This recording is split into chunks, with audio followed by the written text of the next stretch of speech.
Hello everyone, today we are going to learn basic Capcut tutorial how to zoom in on video. So we have this example video, and if you want to zoom in, first I will move into zero timelines, and then you can use keyframes. You can click on transforms and click these icons to insert keyframe in the first video, and I will move into here. The next you can click again the keyframe. So in here I will resize this video. You can change scale,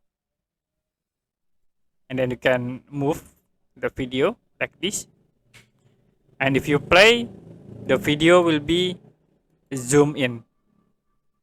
And after it, I will set again keyframe in here, and then move a bit, set keyframe, and then you can set the scale into default 100%,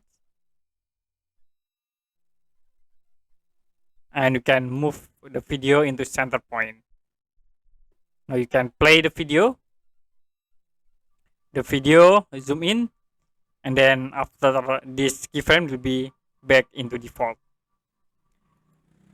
Okay, that's it for a basic CapCut tutorial how to zoom in on video.